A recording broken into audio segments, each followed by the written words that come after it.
Good morning. Thanks very much for the invitation. So let me just lay out before you what we've been doing at the Institute for Complex Systems about the circulation of news and techniques involved in disseminating fake news. Fighting fake news also involves how information actually circulates itself. So a brief survey in this auditorium. Who has used these people that we see, these organizations featuring on my slide? Nobody? All right. Well, we'll be looking at how these services are modulating the flow of information online. And I'd like just to underscore the following point. We all know this, but it's worth reminding ourselves of it. These social media that are now omnipresent are recent, in actual fact. A generation ago, they were pretty much off the radar. And in 10 years, the French, at least, they've, in the space of 10 years, they have increased their usage from 18 to 38%. All right, then. So how does information propagate, disseminate? Let's look at a practical example of the circulation of information and how things structure themselves around that propagation.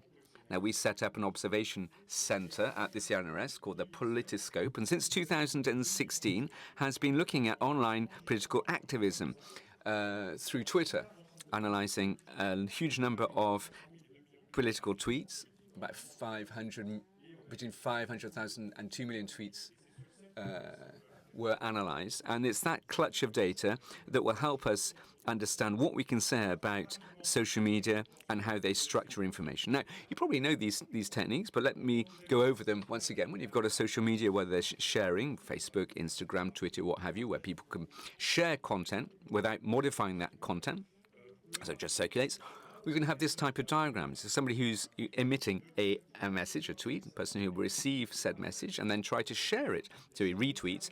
And if you look at this circulation of info, maybe over a long period of time, but you see groups of people that would talk more frequently amongst themselves, more than others. So typically, mates, your friends, like in the playground. You can see who's your friend because they all meet up together, don't they, in playgrounds? You've seen that. But when you see that, then you can see these knots, this nexus of people, interactions between those groups with a frequency of exchange, which is what it is. And mathematically, using this graph, we can see the constitution of communities. In other words, people who are going to be frequently interacting amongst themselves, and more so than outside of their group. So this mathematical paradigm helps us map an informational space. This is for politics. On climatoscope.org, you can see the same thing for climate. But if you home in on the French political landscape, you'll see this type of thing. All right. So on this picture, you'll see about 60,000 Twitter accounts represented here, and each little spot is a Twitter account. You can see interactions, therefore, among accounts, sharing without modifying the information shared. And when you analyze this graph, you can provide a color code using the techniques I mentioned earlier on. So you can see these dense communities that interact a lot, and that's in the form of colors here. And then we can transpose this into a picture. So the political landscape, such as it was in 2016, from left, the France Insoumise, Mélenchon, all the way through to Le Pen and the extreme right, going through the center parties. And so the structure of these political parties will change, will be dynamic over time, but will reveal linkages that exist between the various political ideologies and the political language. So, as I said, this type of schematic, this graphic representation, is built on 60,000 accounts. But a few months down the road, in 2017, what do we see? This is just before the presidential election, 2017. The landscape has changed. You've got the left on the left and the right on the right. But you've got the 5 parties involved in the presidential election. And the first thing that you can think about related to circulation of information, bearing in mind that each plot is a Twitter account, you can see the Twitter accounts that relayed information during the campaigning period. So this is just before the first round, 3 months before the first round. So if we underscore the accounts that relayed infox identified by the decoder system used by Le Monde French Daily. This is what we see. So there's the same picture, but here I've overlaid in yellow the accounts that had relayed fake news, and in green I put accounts that relayed fact-checking.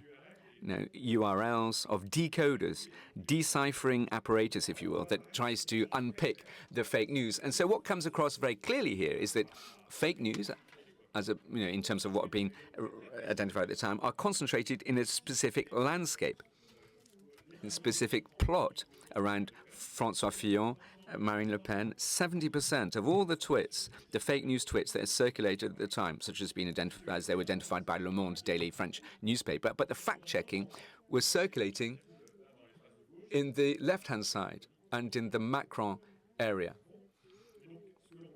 the French president. So you see a split here, don't you, where in the fake news area and the fact-checking and the disinformation are circulating in separate silos, and it's all very concentrated, isn't it? We're seeing that this type of information circulates much more quickly than other types of information. Now, if you look at the entire, or everybody within these siloed communities, it doesn't go very far because it circulates, it revolves around its own particular nexus.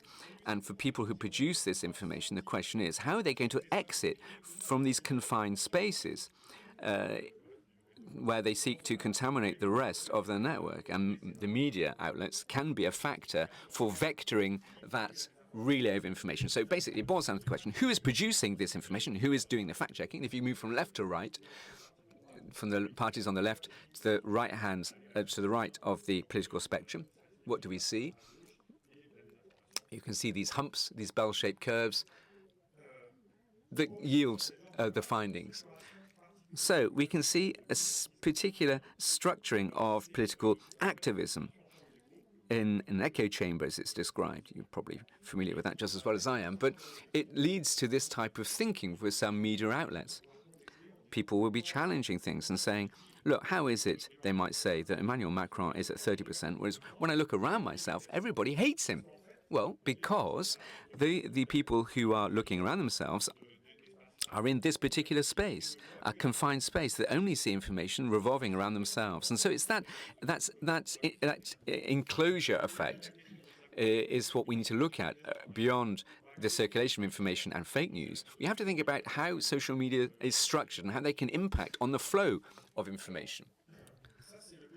So this is the landscape as it stood end of 2022. It hasn't changed much in 23, so this is still Twitter.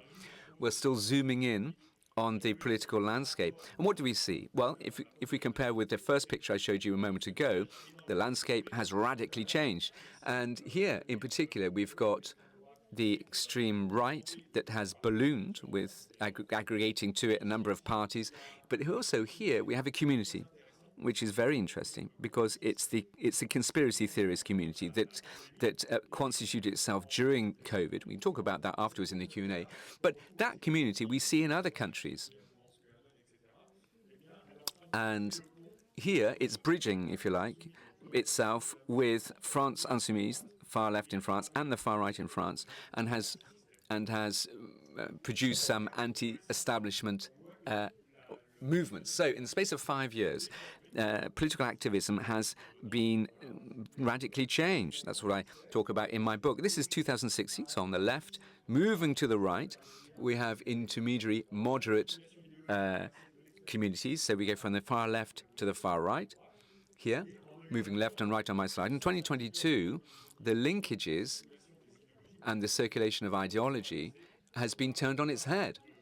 Here, this is France Insoumise to the extreme right, going through this bridging area, which is inhabited by the conspiracy theorists and traditional parties, as well as more streamlined vanilla parties have been pushed to the periphery. Right now, let's leave these questions open so we can prompt a debate. But what's going to change the structure here?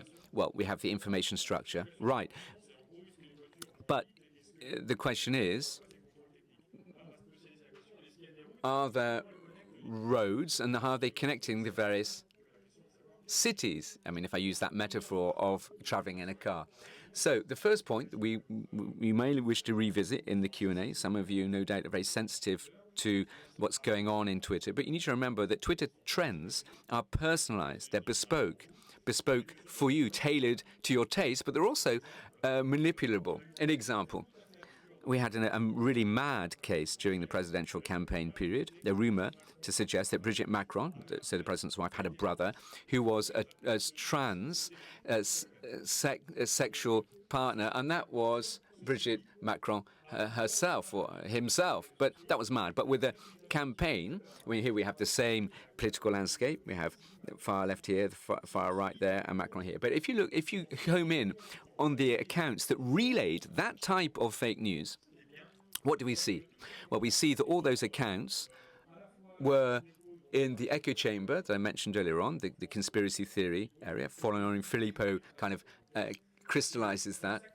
And by activating data that appears in a short space of time, but very intensely, it ranked in the top 10 in Twitter in the space of a few days. So a few hundred people, well coordinated, managed to push up to the top 10 mad things such as this for several hours, even for several days. And it's important to understand this because what does this mean? It means that that's their way of exiting their echo chamber, their confined space, if you will. If you look at a recommendation algorithm, it means that the platform will generally recommend your content outside of the people that are following you, and then draw the attention of journalists, and then things start spreading and the disinformation starts spreading. Otherwise, it just remains confined. During the 2022 political campaign, the community that was most active in this area, in other words, simulating abnormal crowd phenomenon to adhere to a particular cause, well, here we find people revolving around Eric Zemmour that created a huge amount of fake accounts by saying, okay, we relay this hashtag to up the trend and have this spread over a number of communities. Now, these techniques are obviously used by Russia. Later on, there'll be a session devoted to Wagner, and that links to the Internet Research Center as well. Anyway, but manipulating data online. But basically, this isn't only to promote fake news, but it also creates a fresh link, if you will, between online communities, as we've just seen.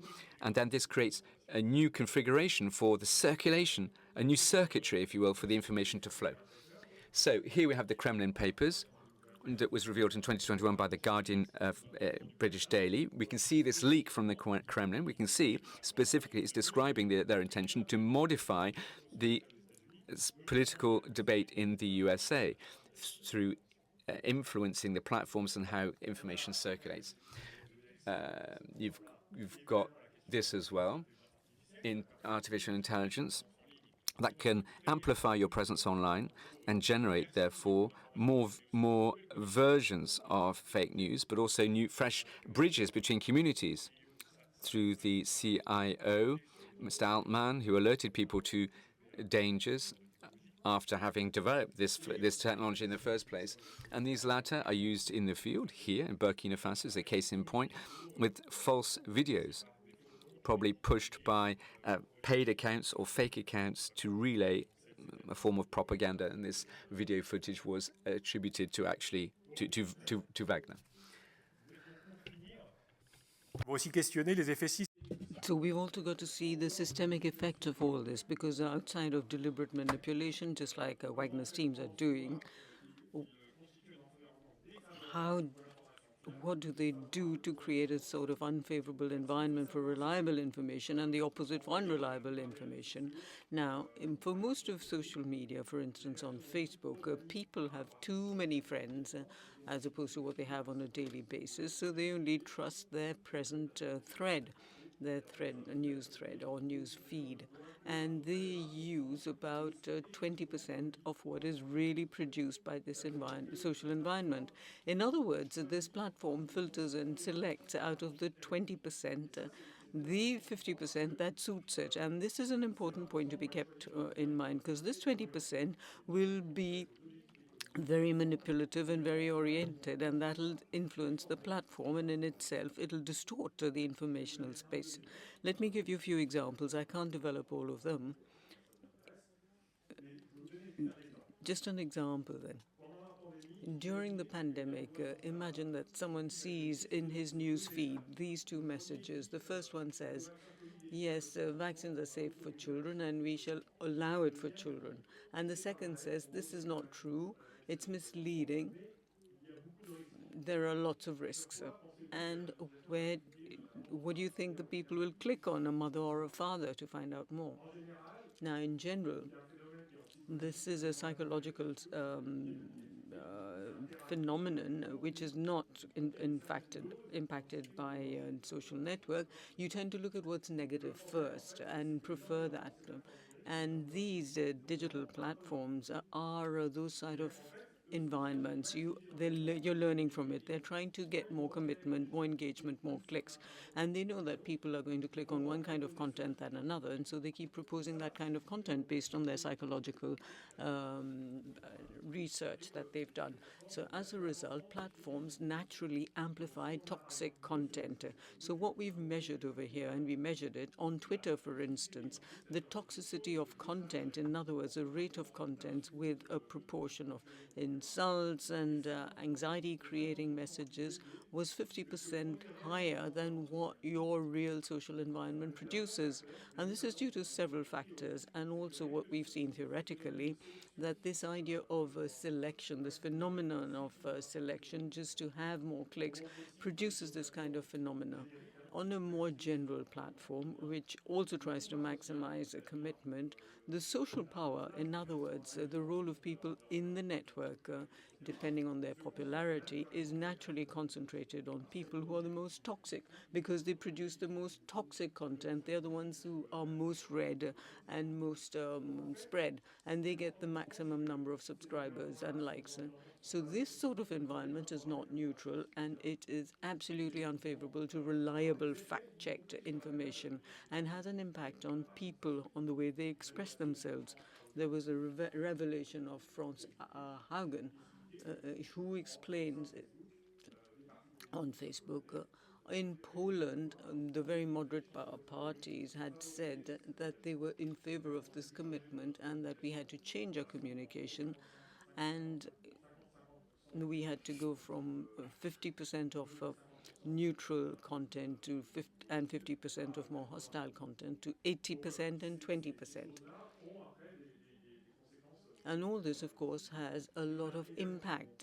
And we were able to show, but I can't show all of it, but we can discuss it later, that it's not just this, it's also the way in which the algorithm actually distorts the perception of the environment and shows more hostility, plus the other prejudices. You might completely distort the existing political landscape. You might see one political party more than the other, depending on your leanings.